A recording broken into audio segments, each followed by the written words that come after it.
Je m'appelle Tristan Limoges. Je suis directeur des ventes pour une entreprise de suppléments alimentaires. Je m'appelle Marc-Antoine Ricard, je suis consultant marketing et publicité numérique. On s'est rencontrés dans un contexte d'affaires, en pleine pandémie, et on s'est découvert une passion commune pour les martinis. Aujourd'hui, on te propose des discussions de bureau sur des sujets variés en lien avec les affaires en format 5 à 7 virtuel. Assis-toi confort avec un drink, mets tes écouteurs. Bienvenue à Entre deux martinis.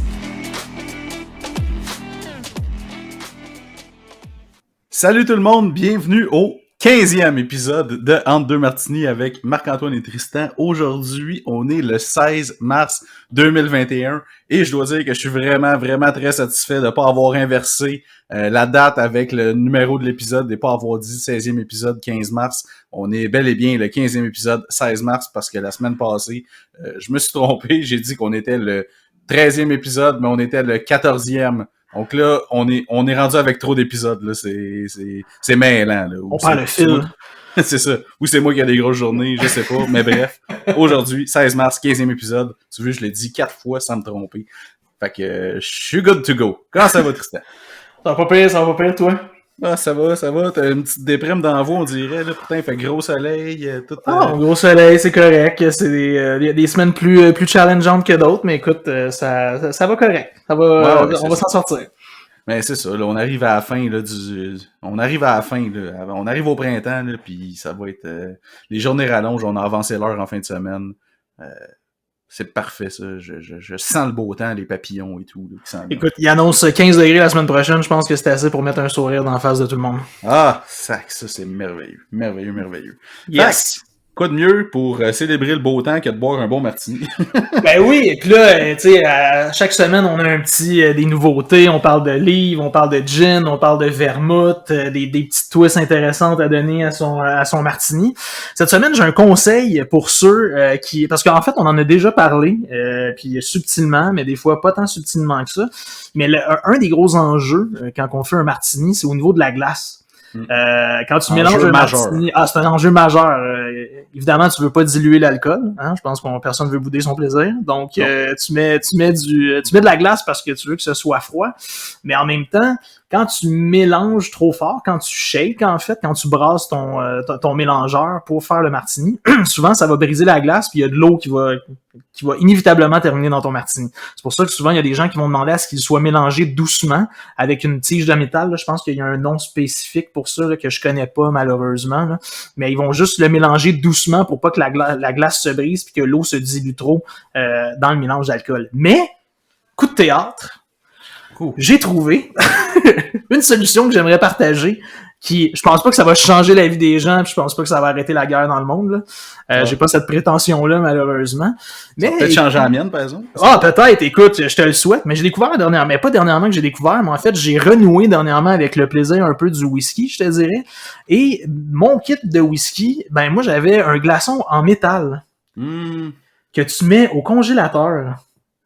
Et j'ai essayé le 10 glaçons en métal pour mélanger mon martini. Surprise, ça fonctionne. Donc, il se vend... Moi, en fait, le glaçon en métal que j'avais, c'est une sphère là, que tu mets en fait dans ton verre de whisky qui roule puis tout ça là, pour que ton whisky demeure bien froid. Et je sais qu'il y a des glaçons en cube aussi, en métal, qui existent, là, que tu laisses au congélateur, qui sont froids, puis que les gens utilisent simplement mettre dans leur drink. Et tout ça, justement, pour pas utiliser trop de glaçons. Tu fais ça avec du scotch aussi? Un scotch, j'aime mieux ça, température tablette, glisse. Là. Ouais. C'est ça. Okay. Ouais. Whisky, je vais le prendre des fois plus froid, mais un scotch, c'est plus tablette, là. Un bon scotch tourbé, là, avec une bonne bière noire à côté, là. La bière noire froide, mais le whisky, pas le whisky, excuse, mais le scotch. bière noire tablette. Non, boy. Ouais, c'est ça. Ouais. Ou mange un steak complètement à smell de botte. En tout cas, anyway. Mais non, c'est ça. Fait que le glaçon en métal, nouvelle découverte, génial. Fait que c'est quoi ton gin aujourd'hui? Écoute, j'ai le Tundra. J'ai encore réutilisé le Tundra. J'ai failli, moi, faire de Tundra aujourd'hui. Ouais. Mais j'étais allé avec le Lauren Legend parce que samedi, je m'en suis fait un puis je me suis rappelé comment je l'aimais. Fait que vraiment délicieux. Puis là, je me suis gâté. J'ai 7 grosses olives noyautées dans mon drink. Puis, ton statut social est en train de changer, hein? Comment? Ton statut social est en train de changer? Ouais, non, clairement. Puis en fait, c'est drôle parce que tu me l'as pas dit avant, c'était quoi ton idée pour refroidir le martini, mais c'était exactement ça que je pensais.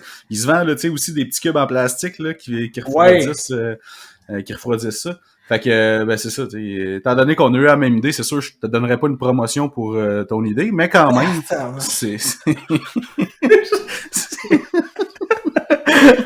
C'est incroyable. C'est ça. Semaine après semaine, on repousse les limites de l'excellence dans les transitions. C'est extraordinaire, pour vrai. Ouais. En fait, je pense on pourrait arrêter ça là, le podcast, puis je pense qu'on serait correct. Ma semaine serait correcte. Ça pourrait être la fin de semaine. Merci, à la semaine prochaine. Ouais, c'était bien fun. On se revoit pour le 16e épisode la semaine prochaine. Fac! Wow! Ben là, si vous avez pas compris, quelque chose qui fonctionne pas, là, on va parler aujourd'hui des promotions, des demandes salariales, etc., que dans les entreprises, et ça va être ça notre sujet de la journée. Mais avant de commencer, je veux juste rappeler nos plateformes sur lesquelles vous pouvez nous suivre. Donc, on est disponible, on est diffusé, on se diffuse sur Spotify, sur SoundCloud, sur YouTube, sur Apple Podcast. On a notre page Facebook Entre deux Martini, notre compte Twitter @2martini et notre courriel si jamais vous voulez nous écrire, nous partager vos idées ou nous proposer des sujets. C'est le entre deux martini, tout en lettres, @gmail.com. Donc, si vous aimez ce qu'on dit, puis ce qu'on fait, puis que vous nous écoutez, si vous pouvez laisser un petit review, une petite note positive sur votre plateforme préférée, ça nous aiderait grandement à mieux se classer dans les innombrables podcasts qu'il y a sur ces plateformes-là. Donc, absolument. Ceci dit, les promotions. Ouais, écoute, je commence d'emblée, Marc, parce qu'en préparation du balado, aujourd'hui, on se parlait tantôt avant de débuter l'enregistrement, tout ça, puis j'ai été, en fait, ça m'a scié les jambes, ça m'a jeté à terre, écoute, pour le compte de 10, knock-out complètement. J'en reviens pas parce que tu m'as avoué, en fait, que toi, t'as jamais eu, en tout cas, t'as pas souvenir d'avoir eu de promotion ou d'avoir même demandé ou obtenu une augmentation de salaire dans ta vie. C'est vrai, ça? Il me semble que oui, en fait, j'ai pas de souvenir d'avoir déjà eu une promotion. Je me contente de peu, faut croire. Wow! Non, mais en fait, je sais pas, c'est parce que moi, dans le fond, comme j'ai déjà dit, j'ai toujours été dans les ventes comme tel. Fait que directeur de compte et tout, je rentrais, puis généralement, t'avais un salaire de base qui était un petit peu plus petit, qui compensait, puis t'avais des commissions qui venaient compenser pour ça. Puis soit ça, ou sinon je travaillais dans des grosses entreprises où est-ce que tout le monde était, mettons, au même salaire de base, ou que c'était des avances de commission, si tu veux. Fait que tu sais, c'est sûr que quand t'es payé avec une avance, tu peux demander une plus grosse avance si tu veux, mais sauf que t'es pas gagnant comme tel parce qu'il faut que tu la rembourses anyway. Fait que non, moi, ça a déjà arrivé que je négocie, oui, mon salaire en rentrant dans une compagnie, mais non, jamais après ça, t'es revenu pour améliorer, mettons, j'allais dire ton niveau de vie, là, c'est peut-être pas nécessairement ça, mais ta condition, en fait, là, au niveau salarial. Là. Jamais t'es revenu après ça. Pas vraiment, en fait, puis probablement aussi parce que je suis jamais resté assez longtemps vraiment dans une ça, c'est très drôle. pour demander une promotion. Je te dirais que je pense le plus longtemps que je suis resté dans une compagnie, c'est peut-être 2 ans et demi, 3 ans. OK. C'est pour diverses raisons, là, soit que j'avais une opportunité ailleurs, soit que j'avais un départ. C'est arrivé quelques fois que j'avais eu des départements qui fermaient, donc c'est ça. Mais non, je suis pas quelqu'un de promu. C'était ça. T'es pas quelqu'un qui s'est promis dans la vie. C'était assez incroyable parce que, en fait, l'autre question qui me vient quand tu me dis ça, c'est donc, est-ce que tu considères que le salaire de base que tu avais, mettons, dans ces emplois-là, qui était aussi relié à des commissions, était suffisant pour te permettre au moins de vivre au minimum? Ben, j'ai jamais manqué de rien, là. OK. Genre, tu sais, comme c'est sûr, au début, quand j'ai commencé, dans le monde des photocopieurs, l'avance de commission était ridiculement basse. Là. Okay. Puis tu sais, ils te donnaient, je pense, une avance pendant 3 mois qu'il fallait que tu rembourses si tu partais avant 2 ans. Donc, t'as compris qu'il a fallu que je la rembourse. Ah ouais, aïe aïe, ça faisait partie du contrat que tu avais signé. Ouais. OK. Puis il n'y avait pas de salaire de base pantoute, là? Non, c'était une avance de base. Puis mais tu sais, c'est ça. Moi, en fait, ça m'a jamais dérangé vraiment. Parce que, étant donné que plus le salaire de base est petit généralement dans ces compagnies-là, plus la commission est intéressante. Fait que, tu sais, c'est sûr, c'est le fun à voir quand même au début pour te starter, puis c'était ça l'objectif, là. C'était pour me starter au début, il me donnait une avance, tu sais, parce que il savait très bien que d'un premier mois, tu vendais rien. Mais après ça, comme tel, après un bout de temps, t'étais supposé de bien vivre comme tel sur les commissions. Puis si c'était pas le cas, ben t'étais peut-être pas à ta place, là. OK. Fait que ça, Intéressant. tu sais, la dernière, tu sais, une entreprise où j'ai été, j'avais négocié quand même un assez gros salaire de base, là, comme un gros salaire de base quand même. Les commissions étaient un petit peu moins, puis tu sais, c'est ça, les commissions étaient un peu moins intéressantes. Fait que tu sais, ça balançait, tu sais. Fait que j'ai déjà eu des années où est-ce que mon salaire de base était la moitié de ce que j'avais dans une autre compagnie, mais mon revenu annuel total était plus élevé que ce que j'avais avec un plus gros salaire de base, tu comprends? Ouais, mais écoute, généralement, c'est ça, là, tu sais, grosso modo, en temps normal, il y a tout le temps un équilibre assez bien calculé entre les deux, là. C'est Tu sais, ça. si la commission est plus élevée, ben le salaire de base va être moins élevé, mais nécessairement, tu vas, tu sais, mettons dans le cas d'un photocopieur, je peux quand même imaginer que la commission va être assez intéressante par Ben, unité vendue, là. c'est ça, tu rajoutes plein d'accessoires, plein de patentes, tu sais, c'est pas long que tu as des machines d'un 5 chiffres facile, là. Je Fait suis curieux, c'est que, quoi le genre écoute, aparté, c'est quoi le genre d'accessoire que tu peux rajouter dans un photocopieur? ben, tu peux rajouter un DADF. OK, explication pour un newbie, pas un newbie, mais un newbie comme moi. Je me rappelle plus c'est l'acronyme pourquoi, mais c'est en gros, c'est le feeder sur le dessus, là, que tu peux mettre les papiers dedans, puis que C'est ça une fait... option, ça? Ouais, mais pour que ça fasse recto verso, genre, pour que tu Wow, puisses faire des photocopies recto verso. Eh boy, ok, fait que je comprends pourquoi que ça peut devenir cher tout ça. Si C'est ça est une option. dual quelque chose feeder, ça finit. Dual quelque Ouais. chose add feeder. Intéressant. Ok. Mais Non, non, en tu tout peux cas. rajouter ça, tu peux rajouter dans le temps une carte fax, tu peux rajouter plein de cossins, là, Ok. c'est ça.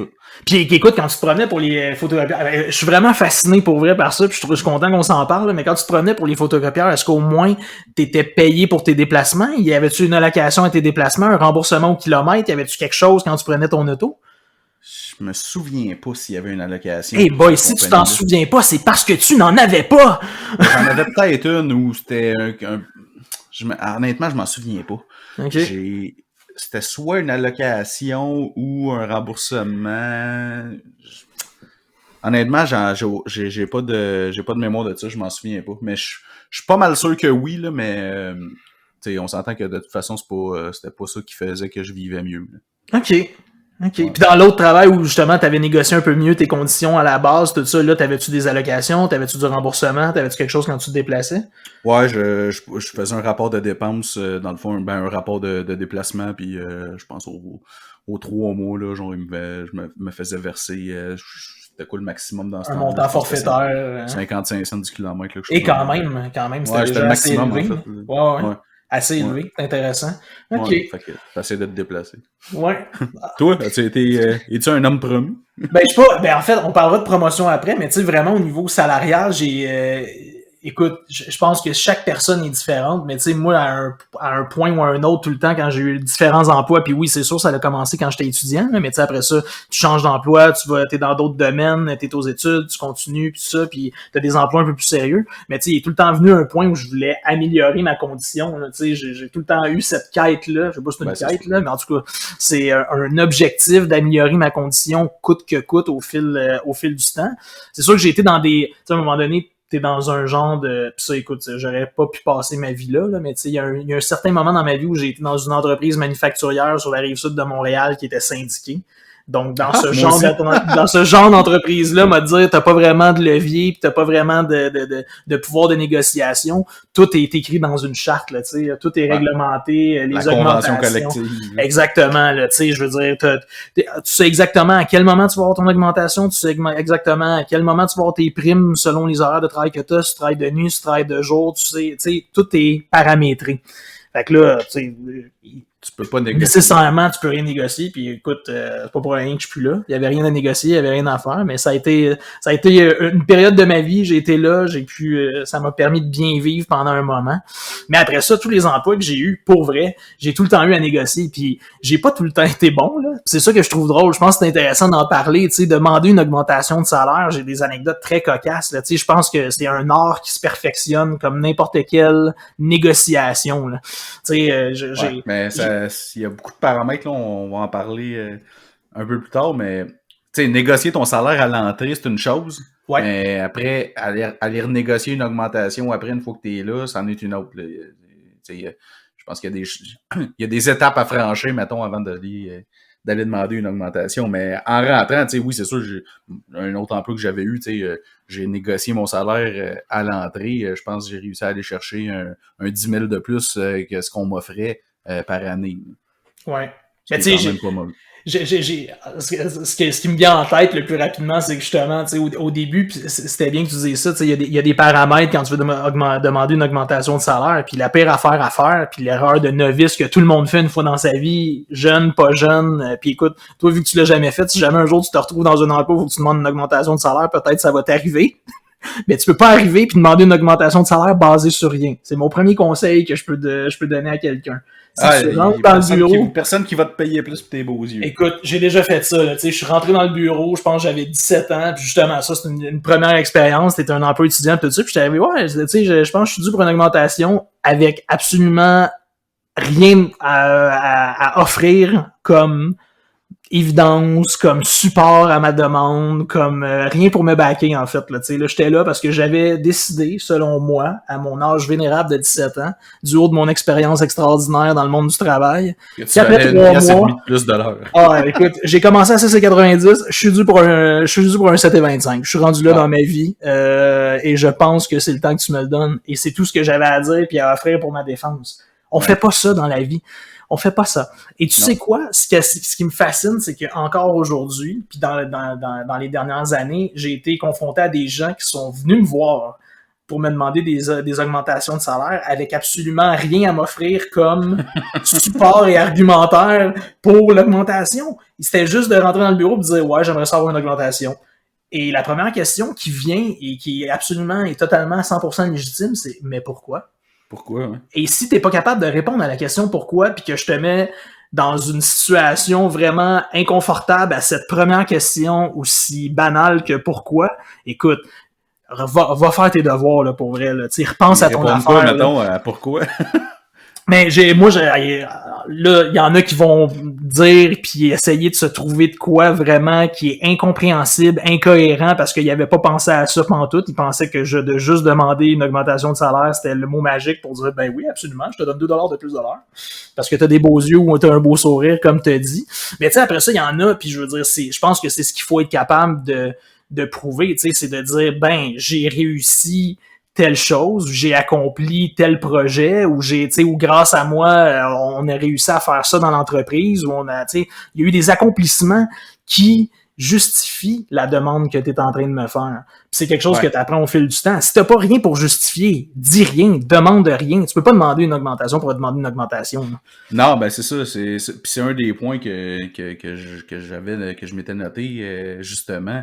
Tu viens de le dire, faut que tu backes le pourquoi ton augmentation, puis une bonne manière de faire ça, c'est de se garder un journal de ses réalisations, là, de garder à quelque part les choses que tu as accomplies dans l'entreprise puis qui ont fait avancer, pourquoi qu'on te donnerait une augmentation, etc. Parce qu'il faut que tu arrives préparé, là, c'est pas, comme tu dis, tu peux pas rentrer dans le bureau du boss puis dire « Hey, moi aujourd'hui j'ai décidé que je vais aller temps », fait que dans le fond, faut que tu prouves ta valeur, là, tu sais. Puis avec quelque chose qui te démarque, si tu veux, de quelqu'un d'autre, tu sais. Parce que si toi, tu y vas en disant, ben moi, je fais ça, mais que c'est exactement la même tâche que 3-4 autres personnes, tu sais, qui font dans la compagnie. Tu sais, exemple, je sais pas, moi, t'es vendeur, puis il y a 3-4 autres vendeurs dans la compagnie, puis tu t'en vas voir, puis tu dis, hey, je mérite une augmentation, mais basée sur rien, puis que toutes les autres sont capables de faire la même affaire que toi, ben, tu sais, il y a pas de... ça justifie pas. Versus si, genre, je sais pas, moi, t'as fait faire 30% de plus de chiffre d'affaires à la compagnie cette année, ben là, tu sais, c'est peut-être que t'as une plus grande valeur, mettons, en tant que vendeur que les autres dans l'équipe. Fait que oui, peut-être que tu mérites cette augmentation-là. Oui, Mais puis de encore une garder... fois, on parle de choses liées aux ventes, mais il y a d'autres postes, il y a d'autres secteurs dans l'entreprise. Tu sais, mettons, si t'es au niveau des RH ou au niveau de l'organisation du travail, les GOP, tout ça, tu peux avoir amélioré des processus, avoir réduit des postes de Là, dépenses, tout ça, avoir réussi à faire économiser de l'argent à l'entreprise, avoir amélioré les procédés, faire exploser la productivité. Tu sais, il y a un paquet de choses qui peuvent justifier ça. ben oui, clairement. Puis, tu sais, c'est sûr que mettons que bon, on parlera pas des ventes, là, mais mettons, on parle du exemple du marketing dans une compagnie, dans une agence ou whatever, puis que toi, tu décides que de ton propre chef, tu t'en vas te former sur, je sais pas moi, mettons, les chatbots, exemple. Puis là, Ouais. tu décides que toi, tu deviens l'expert des chatbots, puis que c'est une expertise que personne a dans la compagnie où est-ce que t'es. Là, c'est sûr que si tu t'en vas voir ton boss après ça, puis tu dis, hey, regarde, je suis rendu que je suis capable de programmer des chatbots pour les clients ou pour la compagnie ou pour whatever, ben, tu as une valeur ajoutée. Puis là, cette valeur-là, là, ton boss, ben, tu le mets un peu, lui, au pied du mur, de dire, écoute, j'ai développé cette expertise-là pour toi, comme tel, pour le bienfait, le bénéfice de ta compagnie. Je pense que ça mérite X montant de plus ou une augmentation ou quelque chose comme ça. Ça peut être pour n'importe quel autre aspect que, comme tu dis, développer une compétence que pas beaucoup d'autres ou que personne d'autre dans la compagnie possède. Ouais, effectivement. Puis écoute, même je t'écoutais parler, puis j'ai repensé à une situation où même j'ai été vraiment bon joueur, pour vrai, là, parce que plus j'y repense, plus je me dis, je pense que je ferai plus jamais ça. Mais à un moment donné, il y a déjà quelqu'un qui est venu me voir, demander une augmentation, avec absolument rien comme élément pour supporter ou justifier cette demande-là. C'est moi qui ai trouvé les éléments pour justifier.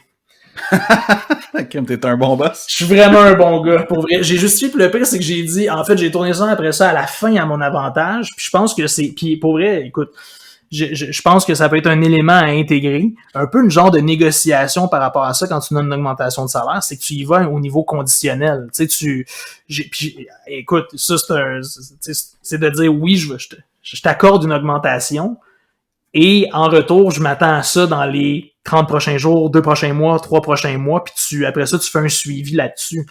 Puis l'autre chose aussi qui m'est arrivé, c'est quelqu'un qui arrive avec des demandes complètement déraisonnables. Tu sais, je veux dire, augmenter de 4 piastres là, de l'heure, là, comme ça, pour rien. Je veux dire, il y a des gens aussi qui ont... Il y a un indicateur qui est assez universel, que je dirais, que les gens peuvent... Puis je recommande à tout le monde de l'utiliser quand ils veulent demander une augmentation. Ça s'appelle le taux d'inflation. Ouais. Et si tu veux te donner un point de comparaison ou t'inspirer, au moins du moins, pour demander une augmentation, mais tu peux regarder le taux d'inflation, qui est un peu un indice à la consommation là, au niveau des prix, au niveau du coût de la vie. Donc, tu sais, idéalement, tu veux t'arranger pour que tes conditions, exactement, te permettent de maintenir un niveau de vie, c'est la base. Fait que, tu sais, la demande au minimum doit se situer autour de l'inflation. Puis si tu Monsieur, madame, juge que tu mérites plus que l'inflation, eh bien, j'espère que tu as des arguments en béton pour justifier cette demande. Mais techniquement, je pense que les salaires devraient quand même suivre l'inflation naturellement. Là, comme à chaque année, il devrait avoir une révision Une indexation. Une indexation pour suivre le coût de la vie, parce que puis c'est ça, je pense que peut-être dans des compagnies, c'est pas fait, puis c'est peut-être pour ça qu'il y en a qui changent beaucoup de coûts. On avait parlé beaucoup des déplacements latéraux entre compagnies. Là, tu vas aller travailler pour une compagnie, souvent, ben, il y a deux options. Là. Soit que tu as vraiment développé une compétence qui est recherchée, puis que pas beaucoup de monde qui sont capables de la faire, puis une compagnie va venir te chercher, ou tu vas appliquer dans un poste plus élevé dans une autre compagnie. Mais soit ça, ou sinon, tu vas aller trouver un poste à peu près équivalent dans une autre compagnie qui offre peut-être des meilleures conditions ou un meilleur salaire à ce moment-là où tu cherches le salaire, puis peut-être que le salaire, il est meilleur, mais c'est juste parce que dans le fond, il est ajusté au coût de la vie de ce moment-là, tu sais. Ouais. Non, ouais, Mais, absolument. Puis une autre chose aussi, là, pour indicateur de quand demander une promotion. C'est sûr que si ça fait 6 mois que t'es dans la boîte puis tu t'en vas demander une promotion, peut-être un peu tôt, là. Mais ça aussi, c'est bon que t'en parles, c'est bon que tu soulignes ça. Je veux dire, il y a un timing, là, tu sais. Puis je pense que... Avant un an, là, un an et demi facile, là, c'est pas vraiment le temps d'aller demander des promotions parce que sais, on s'entend que j'ai parlé d'acquérir une compétence que tu n'avais pas nécessairement. Ben, un an et demi pour être un expert de quelque chose, c'est quand même assez short notice. Là. Fait que je te dirais, au-dessus d'un an et demi, là, tu peux commencer à y penser, mais en bas de ça, c'est un petit peu, tu sais, tes arguments ont besoin d'être solides. Ils ont besoin d'être solides, mais tu sais, ça revient un peu à ce que tu disais tantôt. En ce moment, il y a tellement un problème criant au niveau de la pénurie de main-d'œuvre que beaucoup de personnes vont utiliser ça comme levier pour aller justifier une augmentation de salaire après seulement une couple de mois en poste. Là. Tu sais, de se dire, écoute, t'as plus besoin de moi que j'ai besoin de toi. Tout le monde s'arracherait mes services. Est-ce que c'est vrai? Est-ce que c'est pas vrai? Je pense que justement, dans une situation de pénurie de main-d'œuvre, c'est une mentalité de marde un peu, là, tu sais, parce que ça va te rattraper un moment donné, mais qu'il n'y ait plus de pénurie, là. Ouais, mais en même temps, tu sais, qui est un fou dans une poche, là. Tu sais, en ce moment, il y en a qui en profitent largement là, de cette situation-là. Là. Puis pour les bonnes et pour les mauvaises raisons. C'est ça, c'est poche parce que c'est pas nécessairement le genre d'employé que tu veux, tu sais, parce que il y a. Oui, tu sais, c'est sûr que tout le monde travaille pour de l'argent.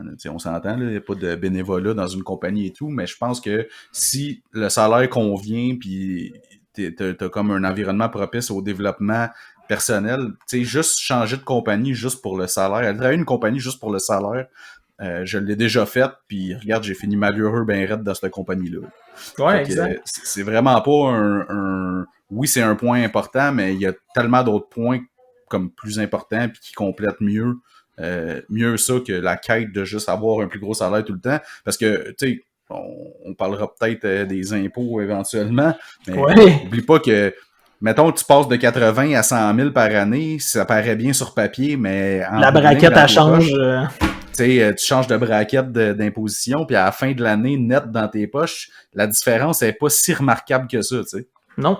Non, des fois, t'es mieux de rester justement à 80 puis de maximiser puis de profiter au maximum. Parce que tu peux négocier aussi des vacances, une semaine de vacances de plus, tu sais, qui n'est pas du salaire comme tel, mais que c'est quand même un avantage, tu sais, qui est quand même non négligeable. Absolument. Mais tu vois, ça aussi, c'est intéressant que, tu sais, on se parlait justement d'augmentation de salaire, mais je pense que c'est bien d'amener la discussion sur les autres choses que tu peux demander pour améliorer tes conditions. Tu sais, les premières choses qui viennent en tête des employés aujourd'hui, puis tu sais, justement, on est dans un monde capitaliste, on s'en sort pas, puis tout ça, c'est souvent l'argent.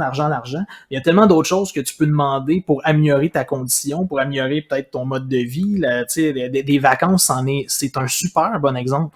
Tu sais, ça peut être des assurances, ça peut être un fonds de retraite, ça peut être des choses. Il n'y a pas juste le salaire comme tel dans la vie que tu peux négocier puis que tu peux demander. Là, tu peux demander des journées de plus de télétravail. Ben là, c'est sûr, en ce moment, comme on est encore en pandémie, fait que le télétravail, c'est pas mal juste ça en ce moment, mais en temps normal, tu peux négocier de travailler comme plus souvent de la maison ou peut-être d'apprendre de temps en temps des semaines de 4 jours, les vendredis de congé ou les vendredis après-midi de congé ou whatever. Dans le fond, si la job est faite puis que t'es bien où t'es, comme on le dit, il n'y a pas juste l'argent.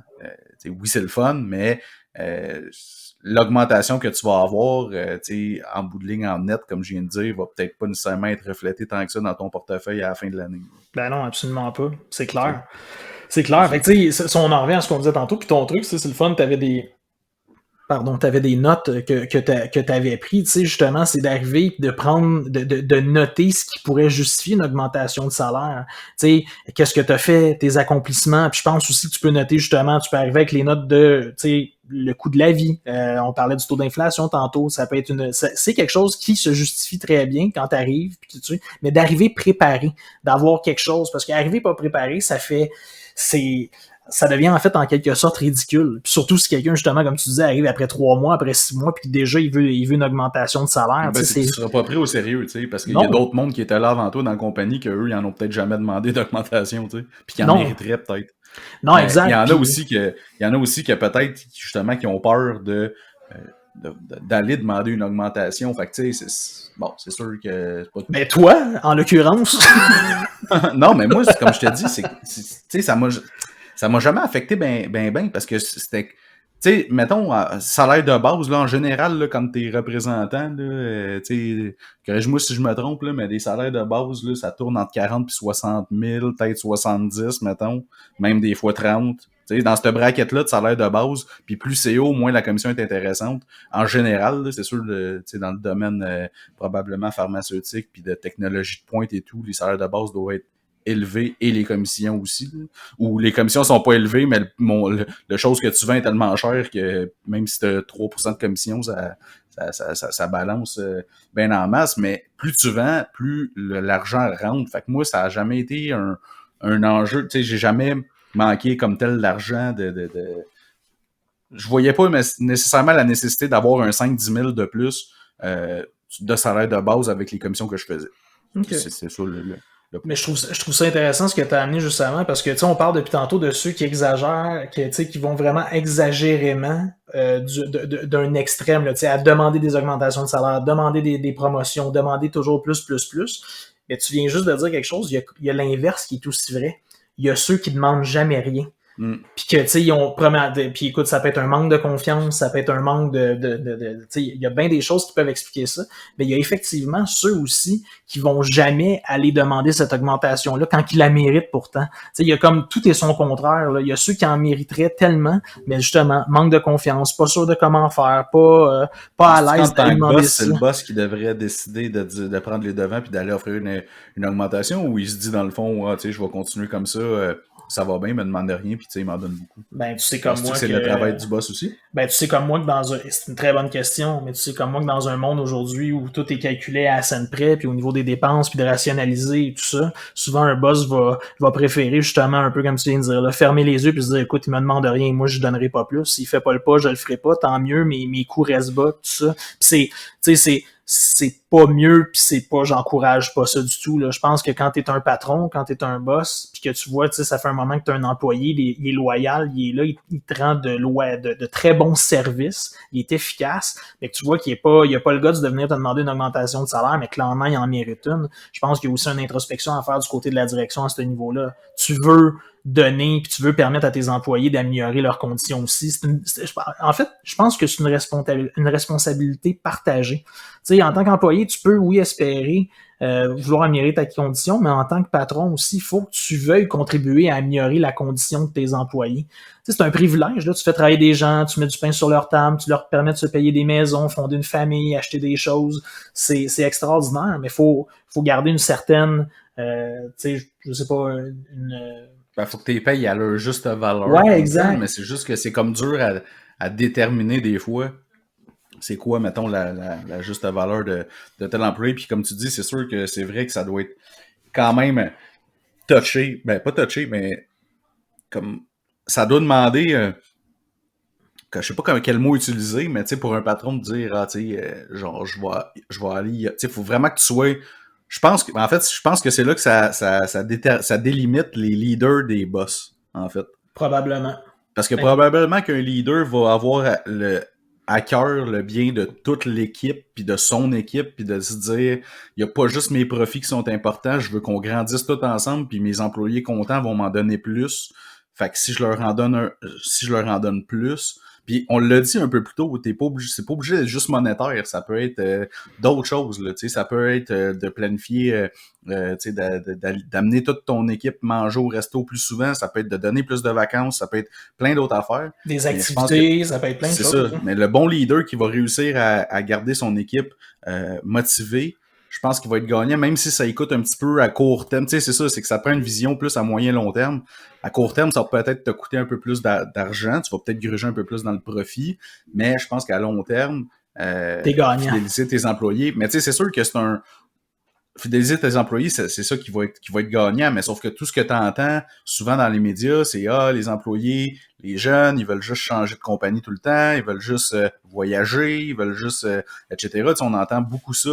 Fait que c'est sûr que de t'investir dans des employés, ben ça peut être quelque chose d'un peu tricky, si tu veux, puis demandant, mais d'un autre côté, si tu as décidé de partir d'une compagnie puis de grossir et d'engager des employés, il faut que tu vives avec ce risque-là, tu sais. Comme le risque que tu as pris quand tu as parti ta compagnie. Sinon, ben reste tout seul, comme moi, fais tes affaires, puis donne pas des augmentations quand ça te tente. Ben, tu peux, tu sais, moi, c'est ça, si je veux me négocier une augmentation, ça se passe, tu sais, je peux aller dans la douche puis jaser avec mon boss, là. Mais c'est un privilège, pas tout le monde qui peut faire ça, aller parler avec son boss dans la douche. Mais tu sais, sinon, c'est sûr que moi aussi, je peux... parce que, tu sais, on parle du côté employé, mais en ayant ta business, tu sais, ton augmentation de salaire, si tu veux, c'est le tarif que tu charges à tes clients. Fait que c'est sûr que après la fin d'un contrat à déterminer, ben, tu peux dire, hey, on va réviser le tarif pour l'augmenter parce que, regarde, maintenant, on est parti qu'on faisait ça, maintenant, on fait ça, j'en donne plus, tu sais, je compte pas les heures, etc., tous les arguments. Puis ça te permet justement de négocier à la hausse un petit peu le tarif que tu vas charger. Ça dépend, il y a 1 million de façons de charger quand tu es travailleur autonome ou quand tu es à ton compte. Surtout moi dans mon domaine, ça peut être un pourcentage, ça peut être une commission sur les ventes, ça peut être un taux horaire, ça peut être un retainer mensuel. C'est à toi de déterminer c'est quoi tu veux charger. Mais il y a aussi le fait qu'à un moment donné, plus tu as une base de clients, c'est sûr qu'au début, quand tu commences, tu charges tout le temps un petit peu moins cher parce que tu veux des clients puis tu veux faire de l'expérience aussi. Mais éventuellement, plus tu as de clients, ben, plus les nouveaux qui vont rentrer, que oui, t'es heureux comme client, mais comme si tu l'as pas, c'est pas ça qui va faire que demain matin, tu mangeras pas tes toasts. Ben, tu peux te permettre de charger plus cher un nouveau client qui va rentrer dans la compagnie qu'un ancien client qui est là depuis le début, mettons. Fait que c'est même un peu que moi, tu sais, je peux négocier, si tu veux, mes augmentations. Non, c'est intéressant. Puis tu sais, là, on parle beaucoup depuis tantôt de salaire, de conditions de travail, tu sais, à tous les niveaux. Mais tu sais, on voulait se parler aussi de promotion.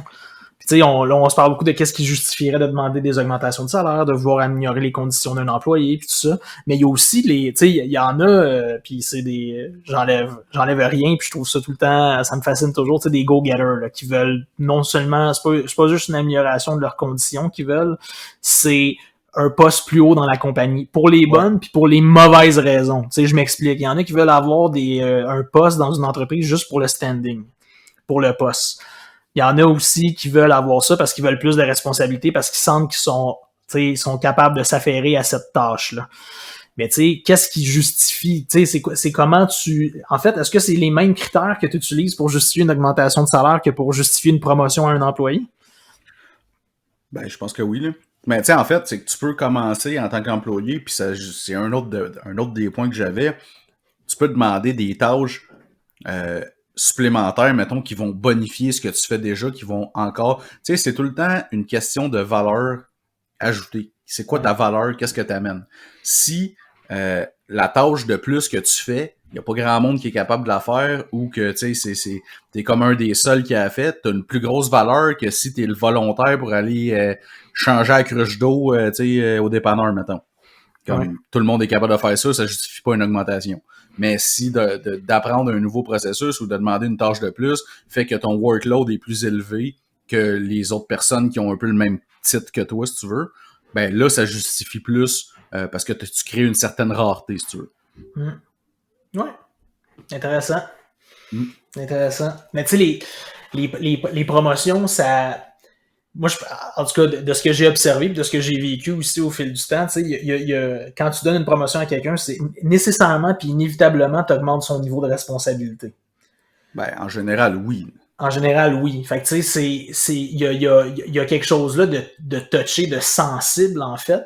Parce que, puis tu sais, je te ramène à ton exemple tantôt, tu sais, tu parlais de l'entrepreneur, la personne qui a parti son entreprise, puis là, finalement, il a commencé à s'entourer d'employés parce qu'il voulait, tu sais, il voulait améliorer sa situation, améliorer son entreprise, grossir, croître, tout ça.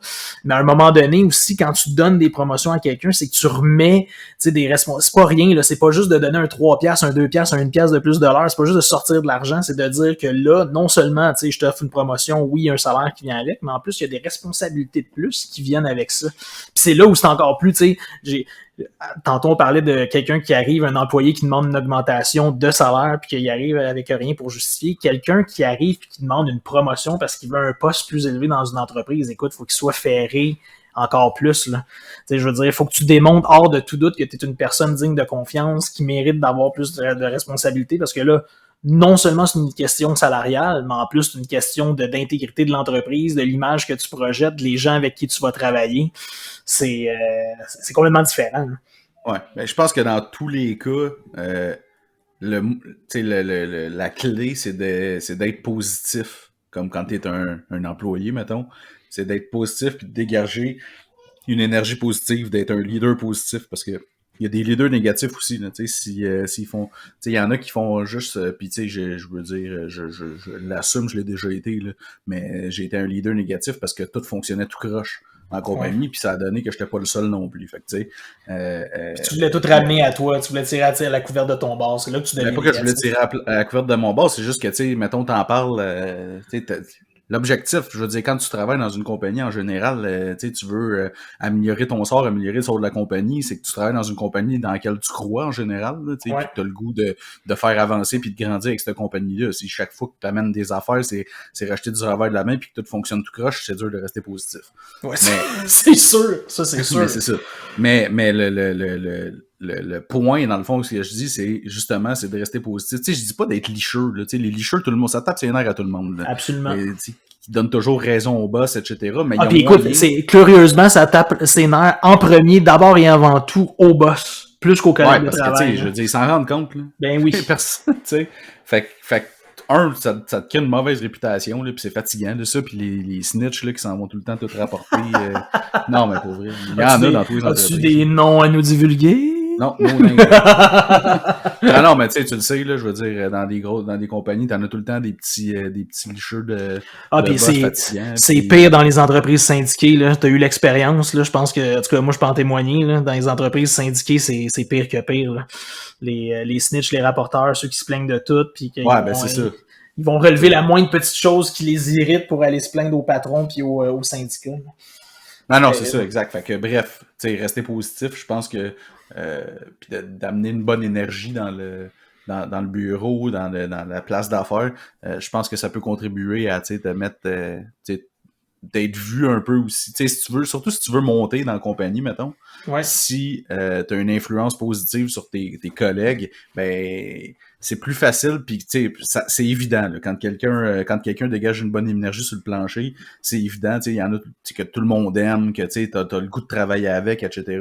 C'est pas mal plus facile de promouvoir quelqu'un à un poste plus élevé, ou est-ce que peut-être ses collègues vont devenir, si tu veux, des subalternes après la promotion ou quelque chose comme ça. C'est pas mal plus facile que de promouvoir le asshole qui est juste licheux puis que tout le monde est comme ailleurs, je peux pas croire que ça va être lui qui va être mon prochain boss, puis etc. Puis que les troupes après ça vont être démotivés, tu sais. C'est sûr. C'est sûr, puis tu sais, une augmentation de salaire, souvent c'est quelque chose qui se négocie de façon un peu confidentielle. C'est-à-dire que, en tout cas, moi, j'ai tout le temps osé espérer, puis moi, j'ai tout le temps été comme ça. Si j'ai réussi à négocier une augmentation, j'allais pas le crier, c'est toi. Ouais. Tandis que, toi, t'as pas de l'air sûr de ce que je dis là. Non, mais tu sais, c'est comme...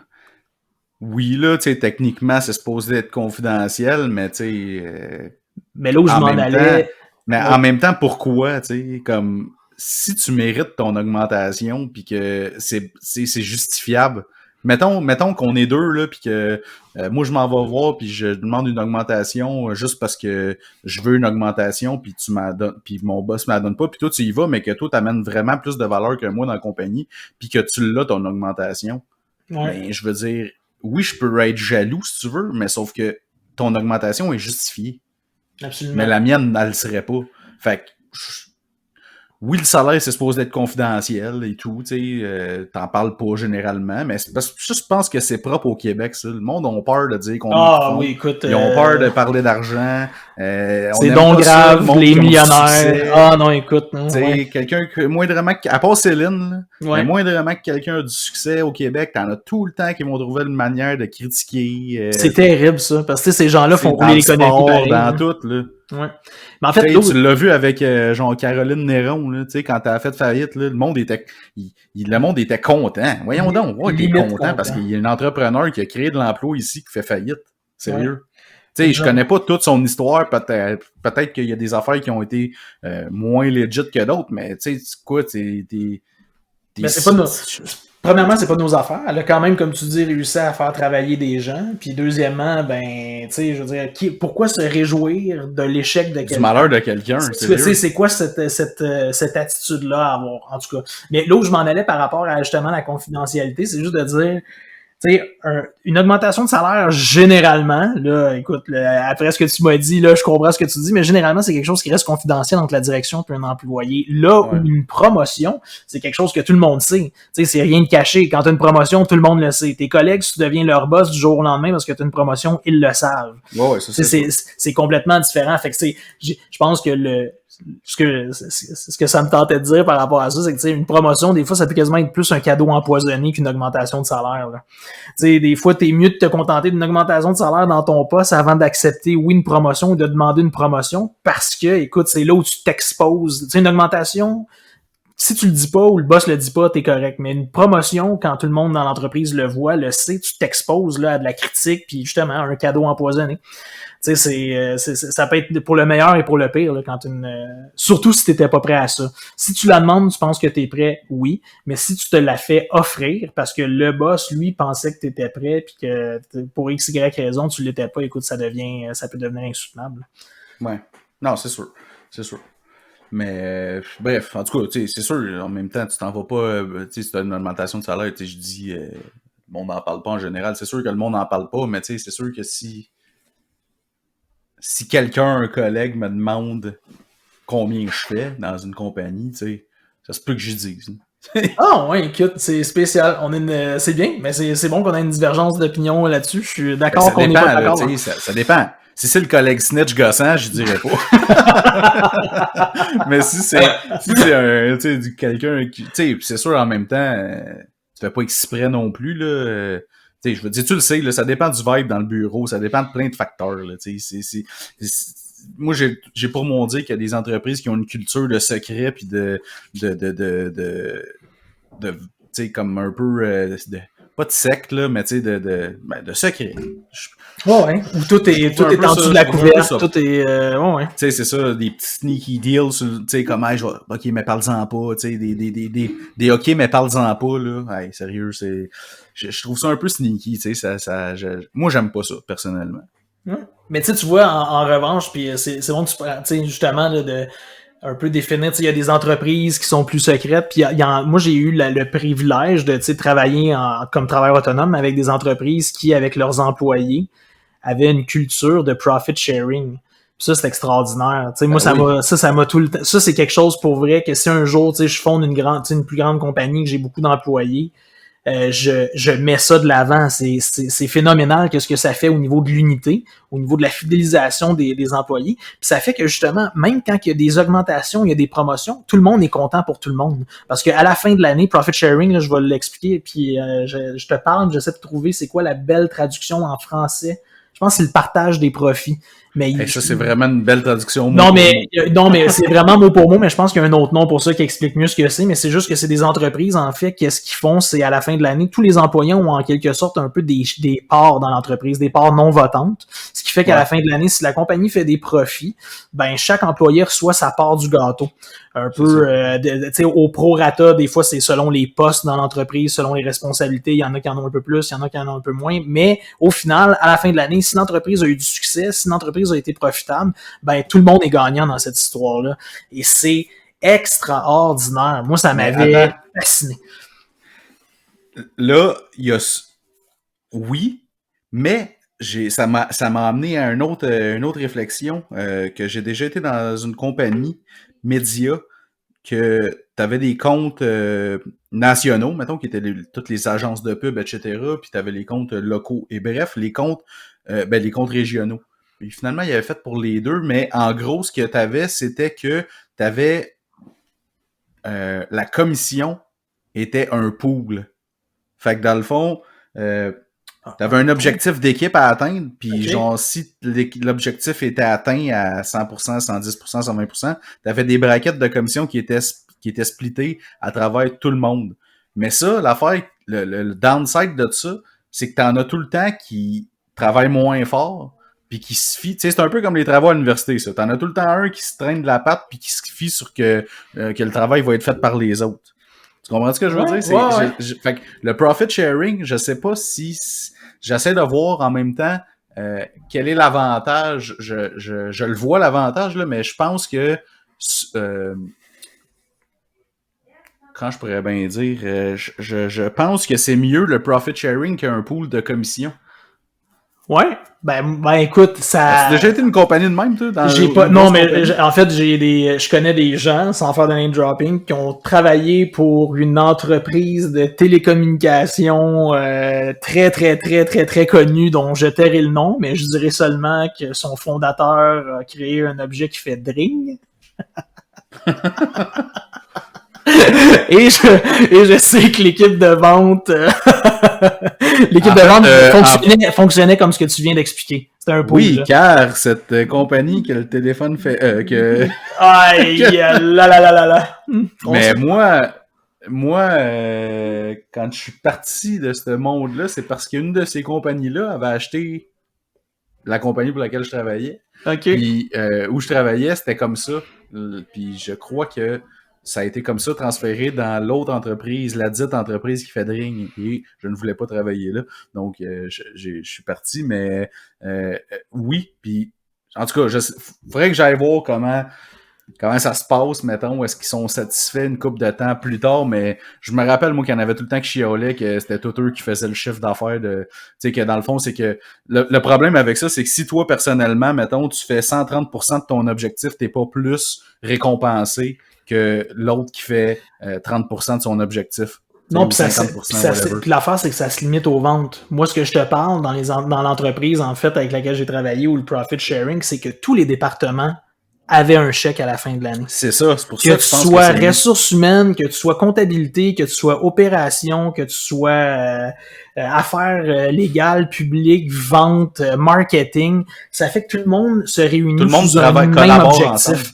Ouais. Puis il y a pas de jalousie, il y a rien. Puis tu sais quoi, ce que j'ai su par la, puis je boucle la boucle, tu sais, avec ça. C'est ce que j'ai su par la fin parce que l'entreprise finalement elle a fini par être vendue. Puis tu sais, j'ai eu la chance de parler avec le propriétaire qui avait vendu tout ça. Il m'expliquait que les employés, dans ce temps-là, ont moins tendance à vouloir tout le temps demander des augmentations, puis tout le temps vouloir demander plus, parce qu'ils savent que ça constitue une augmentation en soi. Absolument. À toutes les années, si l'entreprise fait plus d'argent, l'entreprise devient meilleure, vend plus de produits, devient plus profitable, améliore ses procédés, devient meilleur, ben tout le monde en bénéficie à la fin de l'année avec un beau cadeau à Noël. C'est comme ça que ça fonctionnait. Puis c'était malade. C'est exactement, puis c'est exactement, en fait, c'est ça le point que je cherchais qui faisait que pourquoi que ça c'était mieux qu'un pool de commission d'invente. Tu l'as déjà dit, c'est que c'est tous les employés qui en bénéficient. Puis souvent, ce qui arrive, c'est que tu as des frictions entre les départements, entre les ventes, puis mettons les coordonnateurs des ventes ou les départements plus administratifs qui gèrent, dans le fond, les commandes qui viennent des ventes. C'est que souvent, t'as comme un sentiment, dans les plus grosses compagnies, puis je l'ai déjà vu, t'as comme un sentiment de jalousie du poste de coordination, whatever, qui se plaint des ventes, qu'ils veulent toujours tout de suite, puis que, dans le fond, ils rentrent quand ils veulent, puis ils sortent quand ils veulent, mais l'affaire, c'est que c'est eux, mettons, c'est eux le principal centre qui amène de l'argent dans la compagnie, si tu veux, parce que les ventes, c'est eux qui vont chercher l'argent puis qui l'amènent dans la compagnie. Puis il y a juste eux qui bénéficient d'une commission là-dessus. Ce qui est un peu normal, mais en même temps, s'il y avait ce système-là de profit sharing, ben l'employé qui gère, qui traite la commande qui vient des ventes est pas mal plus enclin à le faire, tu sais, que tout roule rondement, puis que ça aille bien quand il sait qu'au bout de l'année, il va avoir un bonus sur les profits, puis d'encourager, mettons, les vendeurs que, hey, good job, tu sais, de rentrer des grosses ventes, etc. Tout le monde en bénéficie. Ben oui. Parce que c'est vraiment hot comme concept. C'est clair, puis je pense, puis écoute, j'ai une couple d'entreprises là aussi, d'autres connues en tête là, que je sais qui font ça. Là. Je pense qu'une compagnie d'aviation qui fait ça, du profit sharing avec ses employés, des compagnies d'alimentation aussi aux États-Unis. Bref, c'est vraiment, tu sais, c'est un beau concept. Puis je pense que c'est ça, c'est constructif pour tout le monde. Tu sais, puis ça fait, c'est ça, ça évite des comportements justement un peu peut-être pas malsain, mais tu sais, extrémiste, où les gens vont demander des augmentations de salaire tout de suite, tout ça. Parce qu'en fait, le partage des profits, ben, ça fait partie d'une condition intéressante pour améliorer la vie de tes employés. Tu sais, c'est là. C'est comme une carotte qui pend au bout du bâton, tout simplement. Ouais. Qui est tout le temps là. Puis tout le monde sait qu'il y a droit. Ça, c'est cool aussi. Tu sais, si tout le monde sait qu'il y a droit, c'est plus motivant pour tout le monde. Mais tu te lèves le matin, tu te dis, tu regardes les autres employés travailler, puis en fait, je pense que puis je recale la cassette, puis j'ai déjà été là-bas en réunion, puis été dans les bureaux au quotidien avec eux autres pendant certaines périodes de temps. Puis je pense que ça amène les employés entre eux à se challenger de façon plus respectueuse. Entre eux, de se dire, tu te traînes un peu les pattes, ou genre, tu aurais pu en donner plus cette fois-ci, on est tous ensemble. Tu traînes un peu les pattes. Ben ouais, au travail, ou genre, ta présentation était sloppy ce matin, j'ai vu des choses comme ça se dire, mais sans gêne, mais tout le temps dans le respect, parce que tout le monde veut que ça fonctionne. Ouais, tout le monde a cette... Les restent là plus longtemps aussi. Ben oui, puis écoute, tu veux pas partir parce qu'une fois que t'as ça, puis en fait, la façon dont eux avaient fonctionné en plus, puis ça c'était vraiment extraordinaire, c'est profit sharing, puis quand la compagnie a été vendue, tout le monde a eu un chèque aussi. Ah, ça c'est débile. Ça c'est fou là. Fait que tu sais, il y a du monde, il y en a qui sont, j'ai recroisé des gens comme je te dis, moi j'étais travailleur autonome vis-à-vis cette entreprise-là, j'étais plus au niveau consultant. Mais tu sais, j'ai recroisé des gens après ça qui étaient employés au sein de cette entreprise-là, puis que pour X, Y raison avaient quitté, soit qui avaient été remerciés, c'était plutôt rare ça que ça arrivait, mais qui avaient quitté parce qu'ils pensaient aller améliorer leur situation dans une autre entreprise. Mais quand la compagnie a été vendue, ces personnes-là ont su le chèque que les employés avaient eu. Ben oui, tu sais, tu remets en question ta décision justement de vouloir avoir plus tout le temps, plus de salaire, des meilleures conditions, toujours plus, quand des fois, juste d'être là, d'être un peu patient, puis d'accepter. Puis de travailler dans une entreprise où l'ambiance est le fun parce que tout le monde travaille avec le même but et le même objectif, ça peut valoir tout l'argent du monde aussi. Ah non, c'est clair. L'argent est pas capable de tout éponger. Non, je l'ai dit un peu plus tôt, j'ai lâché une très grosse compagnie pour aller dans une autre compagnie où est-ce que le salaire me semblait plus intéressant, puis c'était que le timing était bon, etc. Puis bref, j'ai jamais été aussi malheureux dans une compagnie. Fait que l'argent n'est pas tout dans le day-to-day. Parce que tu te lèves, puis si tu passes plus de temps au travail quasiment qu'avec ta famille, c'est bien d'être heureux, puis si l'argent c'est ta seule motivation dans une compagnie, fie-toi sur moi, par expérience personnelle, c'est sûr et certain que tu vas être malheureux. Puis j'en ai des amis qui ont travaillé avec des compagnies avec des énormes salaires. Ils étaient malheureux, bien raides, parce que c'était pas en tout comment qu'ils voulaient que ça se passe, puis c'était vraiment mal géré, puis en tout cas, bref, j'en ai plein d'histoires. Fait que le mot d'ordre, c'est l'argent, c'est le fun, mais c'est pas tout ce qu'il y a dans une compagnie. Puis je terminerai, tu sais, je te dirais avec une question un peu philosophique, puis on n'est pas obligé d'y répondre. Mais si tu es tout le temps en train de vouloir avoir une meilleure condition salariale, puis tout le temps être en quête d'une nouvelle promotion, puis tout le temps avoir plus, des fois, c'est peut-être bon de faire un peu d'introspection puis se demander si on est vraiment heureux à cette place-là de travail. Tu sais, je pense que ce que tu viens de dire puis de raconter, puis c'est ça que tu avais raconté plus tôt, je pense que ça exprime bien ça. Des fois, quand on veut toujours plus, qu'on est tout le temps en train de demander, c'est peut-être parce on n'apprécie pas vraiment ce qu'on a déjà. Donc, on n'est pas bien. Tu sais, des fois, t'es pas bien dans un emploi, t'es pas bien dans un environnement de travail, puis ça arrive, puis c'est normal, tu sais, faut pas avoir honte de ça. Très souvent, même. Ouais, puis il faut juste pas penser qu'un meilleur salaire, puis une meilleure promotion, puis un poste, puis une responsabilité, puis un standing va améliorer les choses. Bien souvent, c'est l'inverse. Exactement. Voilà. Puis sinon, ben organisez-vous quand vous demandez des augmentations de salaire puis des promotions parce que c'est ridicule. Ouais, c'est une affaire qu'on a dit je pense qui est vraiment la clé. C'est vraiment de garder un journal des réalisations que vous avez faites dans l'entreprise qui va vous aider à justifier votre demande. Ouais, puis je pense que c'est aussi important de bien se préparer une entrevue de travail que se préparer à une discussion autour d'une augmentation de salaire. Je pense que ça demande la même préparation. Exact. Yes! Fait que, good, je pense qu'on a fait pas mal le tour. Il est 57 minutes, c'est bien. Puis, un mot de la fin? Écoute, aujourd'hui, je choisirais arbre. Ah, quel bel addon. Quel bel addon. Tu sais, ça, c'est vraiment un insight que personne ne va comprendre. Non, c'est ça. Je me trouve drôle. Puis écoute, à toutes les fois, je pense, à toutes les semaines, ton défi, c'est de te rappeler de la date qu'on est puis de quel épisode on est rendu. Puis moi, c'est de trouver un mot de la fin qui a absolument pas rapport, mais que je trouve drôle pareil. Parfait, ça. Fait que, let's go, arbre. Puis, sur ce, merci tout le monde de nous avoir écoutés, si vous vous êtes rendus jusque-là.